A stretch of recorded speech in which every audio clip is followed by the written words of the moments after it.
ओम शांति। अव्यक्त मुरलियों की श्रृंखला में आज हम प्यारे बाप दादा के 26/1/71 के मधुर महावाक्य सुनेंगे। सार है मुरली का जिम्मेवारी उठाने से फायदे। बाबा कहते, तुम बच्चे हो, विश्व को परिवर्तन करने वाले, विश्व के आधार मूर्त, उद्धार करने वाले भी हो और साथ साथ विश्व के आगे उदाहरण बनने वाले भी हो। जो आधार मूर्त होते हैं उनके ऊपर ही सारी जिम्मेवारी रहती है। अभी आपके एक एक कदम के पीछे अनेकों के कदम उठाने की जिम्मेवारी है। पहले साकार रूप फॉलो फादर के रूप में सामने था, अभी आप लोग निमित्त मूर्तियां हो। तो ऐसे समझो कि जिस जिस रूप से जहां हम कदम उठाएंगे वैसे सर्व आत्माएं हमारे पीछे फॉलो करेंगी। यह जिम्मेवारी है।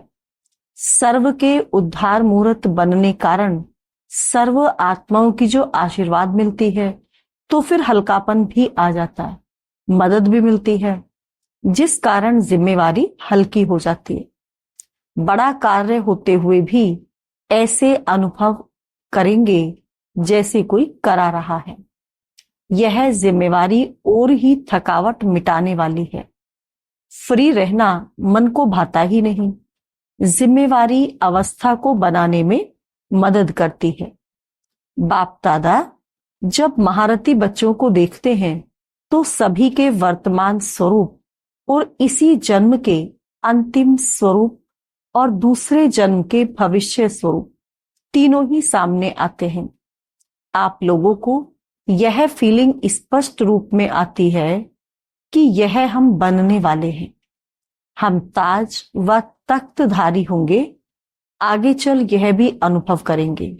जैसे साकार रूप में प्रत्यक्ष अनुभव किया ना, कर्मातीत अवस्था भी स्पष्ट थी और भविष्य स्वरूप की स्मृति भी स्पष्ट थी। भविष्य संस्कार रूप इस स्वरूप में प्रत्यक्ष दिखाई देते थे। तो आप सभी ऐसे अनुभव करेंगे जैसे कि बस यह शरीर छोड़ा और वह तैयार है। बुद्धि बल द्वारा इतना स्पष्ट अनुभव होगा। अभी दिन प्रतिदिन अपनी सर्विस से, अपने सहयोगीपन से और अपने संस्कारों को मिटाने की शक्ति से अपने अंतिम स्वरूप और भविष्य को जान जाएंगे। पहले कहते थे ऐसा समय आएगा जो नजदीक वाले और दूर वाले स्पष्ट दिखाई देंगे, लेकिन अब वह समय चल रहा है। जो दैवी परिवार की आत्माएं हैं वह समझ सकती हैं कौन कौन समीप रत्न है। जिनको जितना समीप आना है वह सरकमस्टांस अनुसार भी इतना समीप आएंगे। जिनको कुछ दूर होना है तो सरकमस्टांस भी बीच में निमित्त बन जाएंगे। जो चाहते हुए भी आ नहीं सकेंगे। यह सभी भविष्य का साक्षात्कार अभी प्रैक्टिकल सर्विस चल रही है।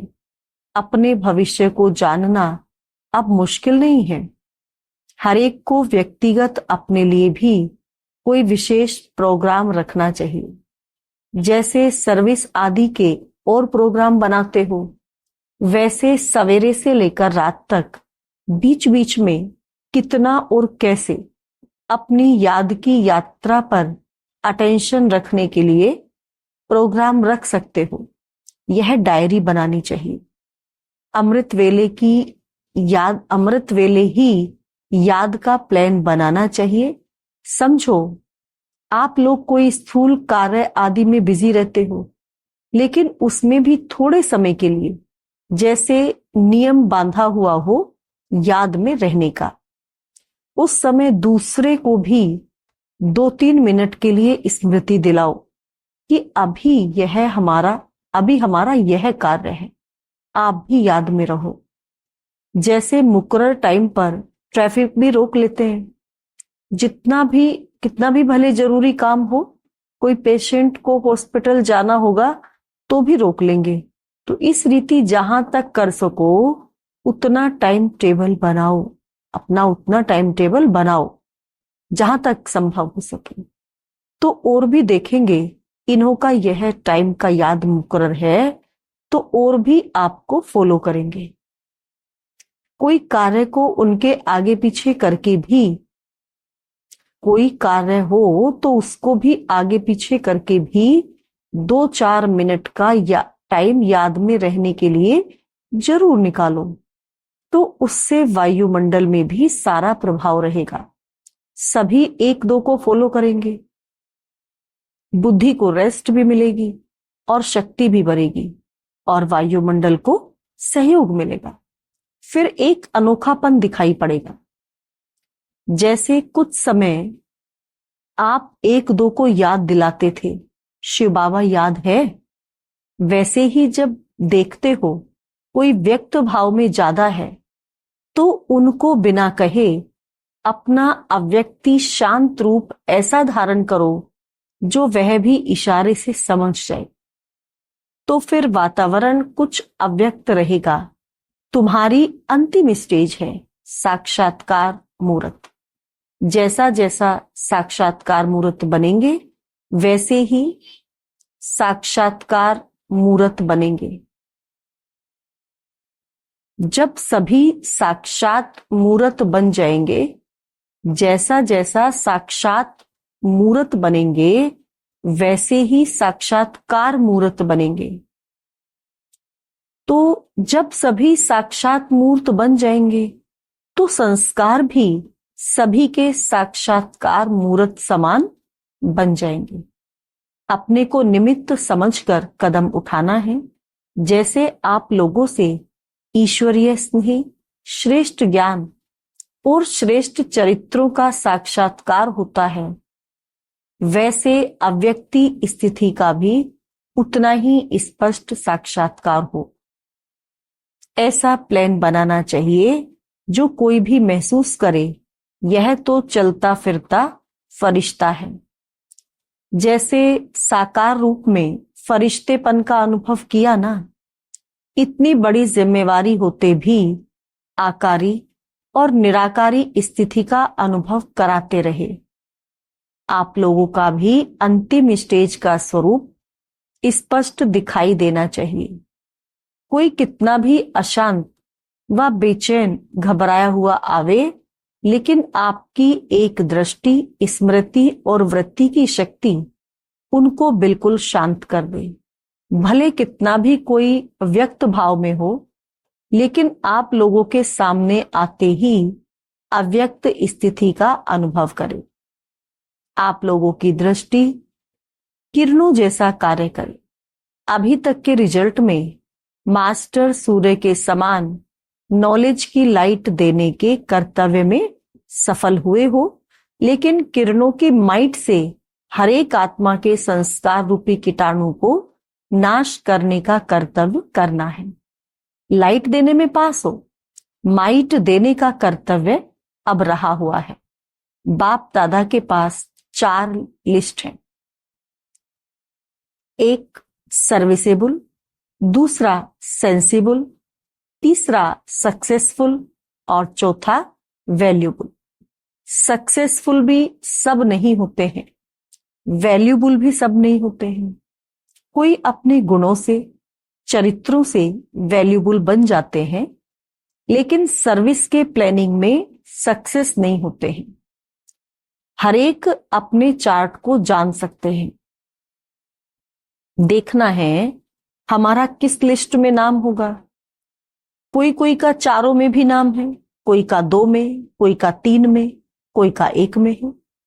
वैल्यूबल का मुख्य गुण यह होता है जो उसको स्वयं भी अपने समय की, संकल्प की और सर्विस की वैल्यू होती है। इसीलिए उनके संकल्प, शब्द व उस द्वारा जो सर्विस होती है उसकी और भी वैल्यू रखते हैं।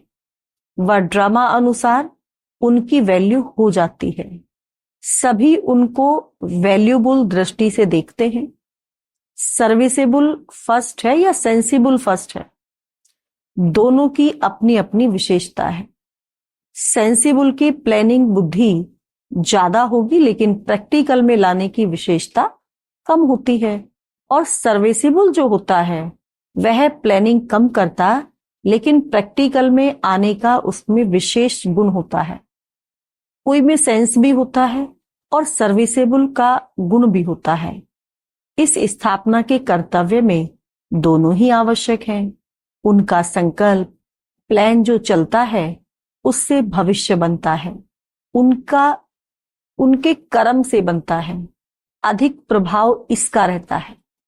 और सफलता मुहूर्त का फिर अव्यक्ति स्थिति के आधार पर परिणाम निकलता है। कोई कोई का प्लान भी चलता है, प्रैक्टिकल भी करते हैं, लेकिन सफलता कम होती है। सर्विसेबल हो सकते हैं, लेकिन सफलता मुहूर्त सभी नहीं हो सकते। कोई को ड्रामा अनुसार जैसे सफलता का वरदान प्राप्त हुआ होता है, उन्हों को मेहनत कम करनी पड़ती है, सहज ही सफलता मिल जाती है। यह ड्रामा में हर एक का अपना पार्ट है। अच्छा, टीचर्स तो है ही टीचर्स को सदैव यह स्मृति में रहना चाहिए कि टीचर्स बनने से पहले स्टूडेंट हो। स्टूडेंट स्मृति से स्टडी याद रहेगी। जब स्वयं स्टडी करेंगे तो औरों को भी स्टडी कराएंगे।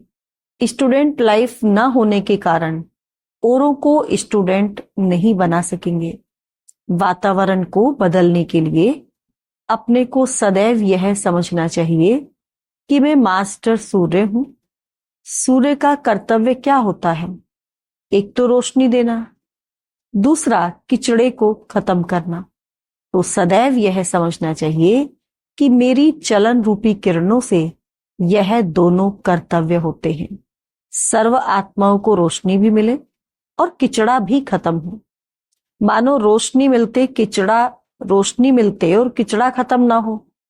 रोशनी तो मिलती है लेकिन किचड़ा खत्म ना हो, तो समझो कि मेरी किरणों में पावर नहीं है। जैसे धूप तेज नहीं तो कीटाणु खत्म नहीं होंगे। मेरे में पावर कम तो ज्ञान रोशनी देगा, परंतु पुराने संस्कारों रूपी कीटाणु खत्म नहीं होंगे। जितनी पावरफुल चीज उतनी जल्दी खत्म, पावर कम तो समय बहुत लगेगा।